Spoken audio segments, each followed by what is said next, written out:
Blackmore.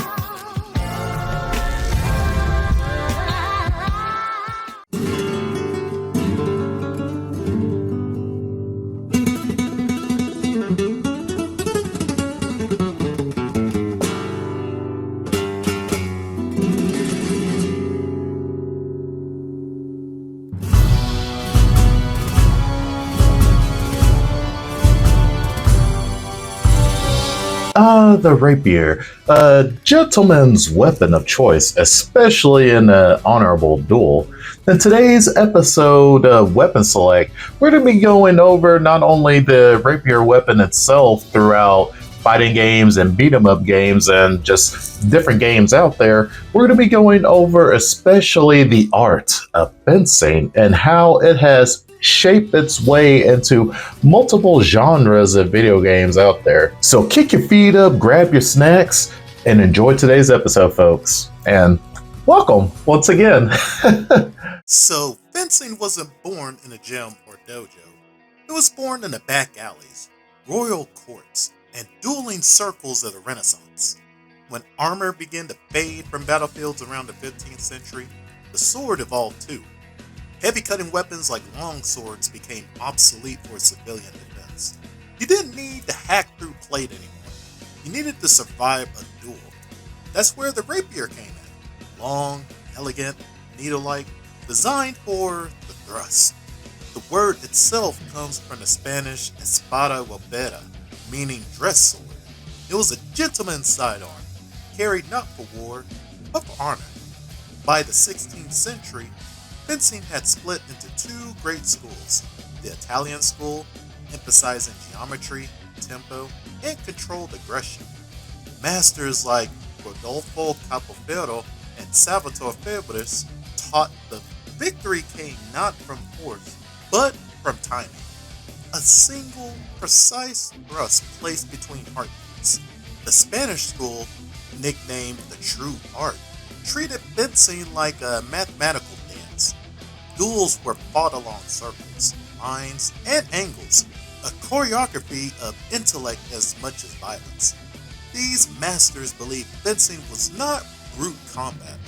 It was conversation through blades. Every feint was a question. Every parry was looked at as an answer.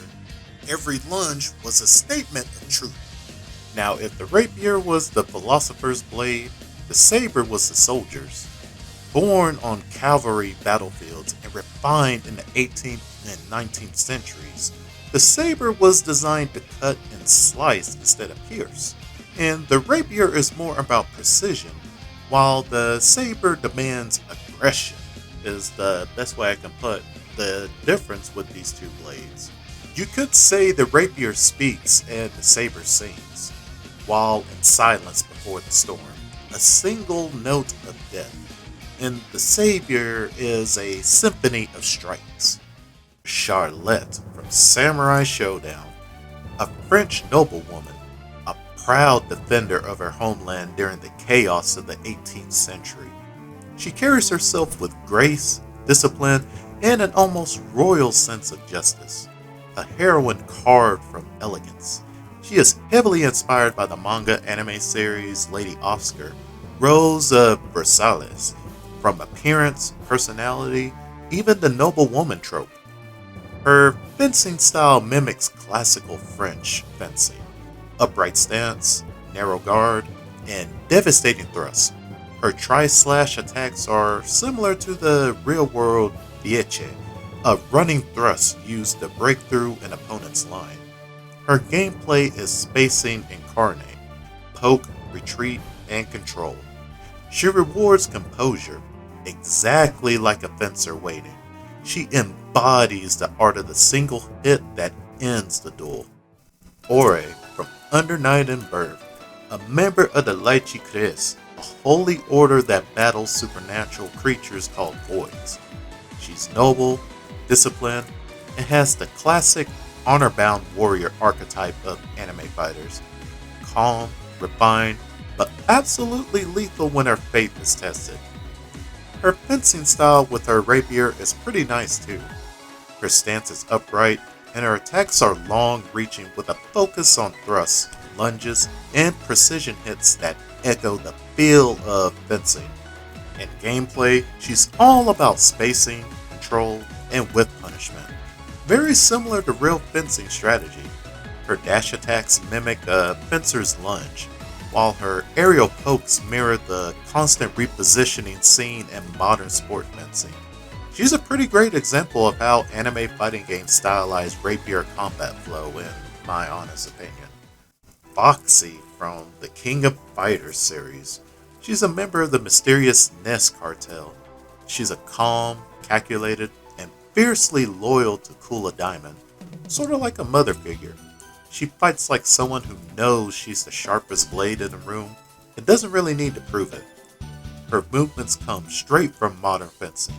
Every strike is linear, efficient, and cold, so no wasted motion. Her long-reaching thrusts control the mid-range game, forcing opponents into her rhythm. She's all about catching that overextension and punishing it with some pinpoint precision. Straight up fencing fundamentals through and through. Maybe one day we could see this character show up in a new KOF game. Mitsuru from Persona 4 Arena Ultimates. She's a leader of the powerful Kirijo group and one of Persona's most dignified fighters. Mitsuru walks the line between aristocrat and warrior. She's refined, intelligent, and utterly lethal beneath her calm exterior. Her rapier isn't just for show, it's a storytelling device. Mitsuru fights with a blend of classical foil-style fencing and theatrical elegance. Her long-reaching pokes and parries mimic a duelist who trusts precision more than brute strength. Even her Persona-assisted attacks maintain fencing geometry, which is pretty damn cool. Straight lines, lunges, and feints. In gameplay, she's all about space control punish play, the exact same mindset as a real-world fencer waiting for the opportunity. For this one, I put Asia from Yatagarasu, Attack on Cataclysm, as an honorary mention. She's a mercenary draped in so much style and confidence, she moves like someone trained to kill with purpose. What's interesting with her is that even though her blade is a straight sword from what I can tell, she's heavily using fencing techniques. Her stance and movement scream small sword influence. Faster, shorter, more adaptable than the long rapier forms. She mixes feints, jabs, and forward lunges, much like a fencer using tempo changes to bait and punish. Her gameplay focuses on linear aggression and reactive defense. It's a modern expression of fencing's invitation tactic is the best way I can put it. Lure your opponent in, then stab through their mistake. Her entire fighting rhythm feels like a dance of death scored to a heartbeat. Raphael, Soul Calibur, the ultimate gentleman duelist, a French nobleman turned avenger. Raphael's obsession with elegance, honor, and perfection defines everything he does.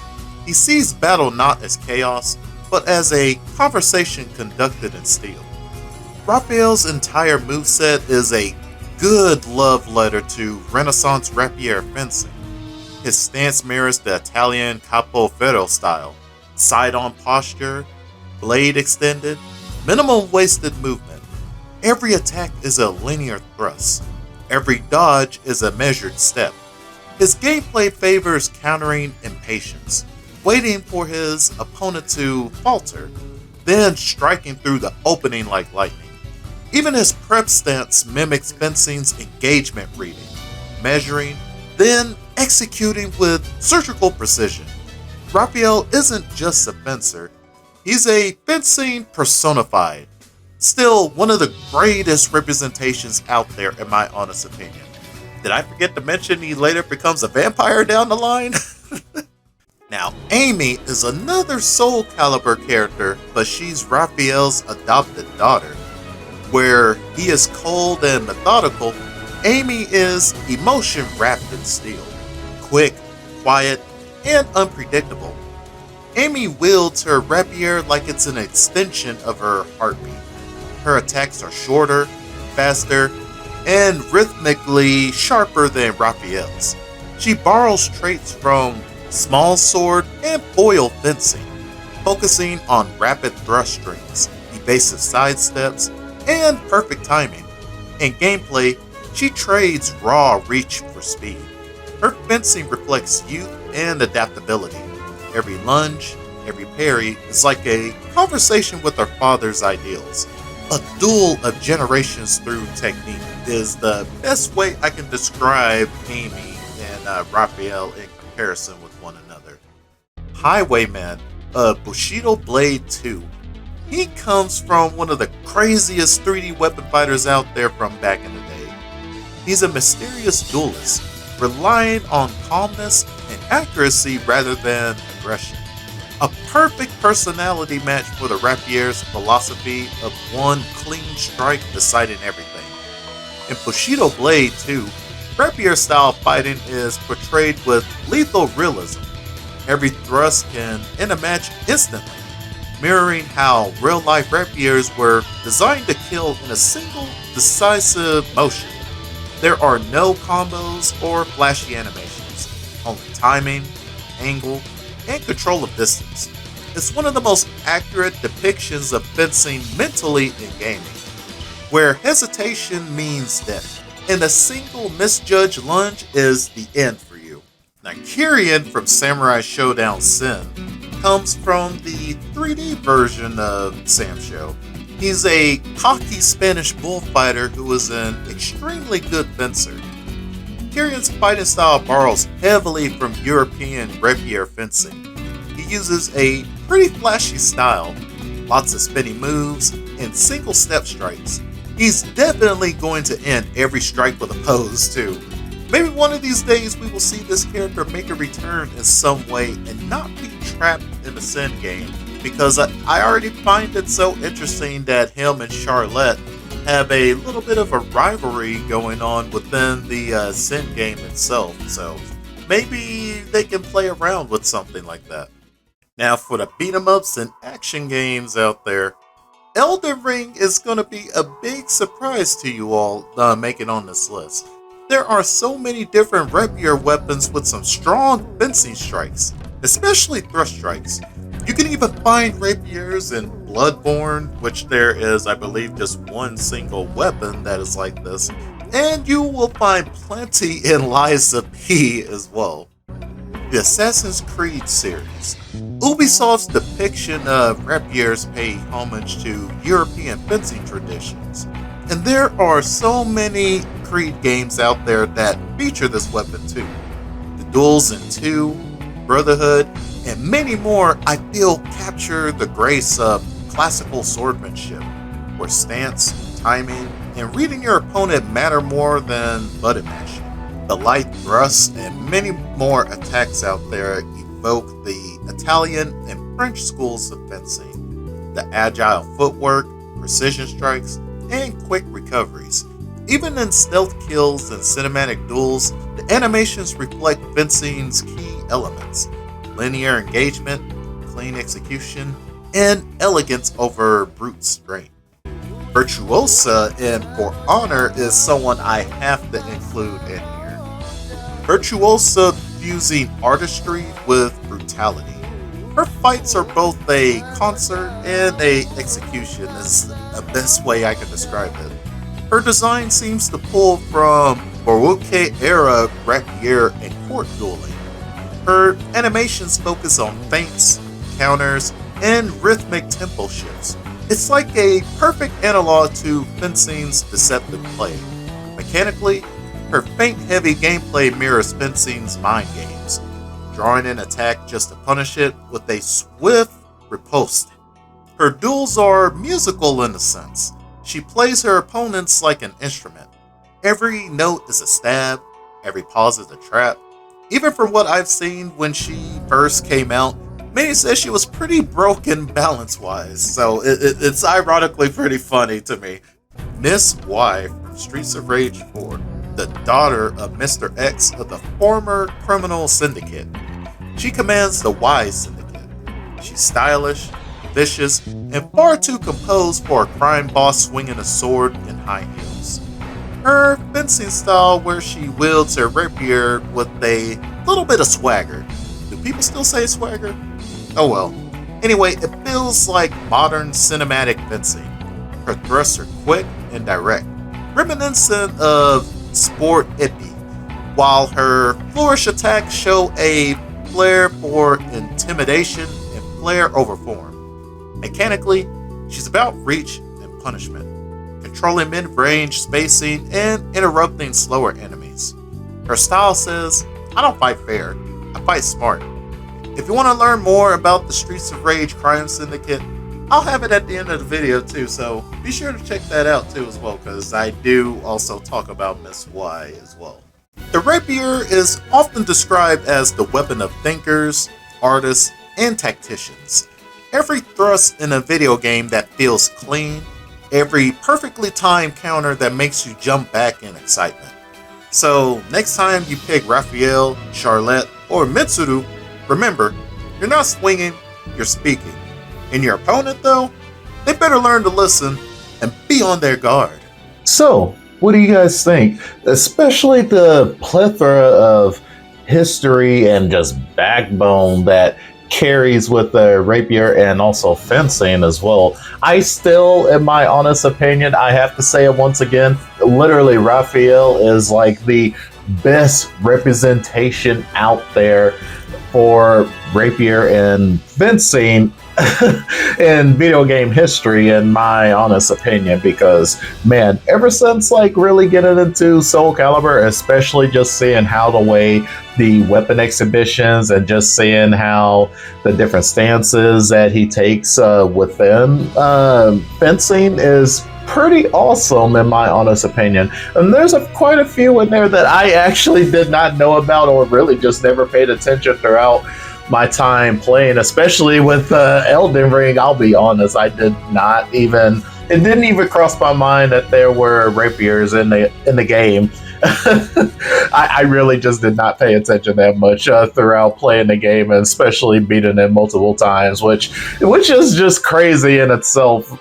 But I hope you enjoyed today's episode, because we are going to be storming you guys with so many different weapon select episodes out there. Yeah, your boy has been cooking for quite some time, especially some ideas and different things like that that I would like to cover and give to you guys for the channel. So stay tuned for that in the community section on YouTube. If you enjoyed today's episode, please like, subscribe, and hit that bell so you can stay updated of any new videos coming to the channel. And the Discord will be in the description as always. This is Blackmore here, signing out. I'll catch you folks later, and stay gaming, more importantly, and keep on grinding out there while also enjoying the little things out there in life. Peace, y'all.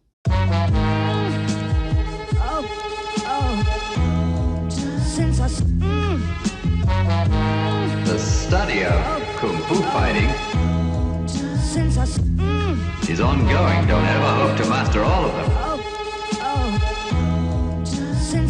So be careful.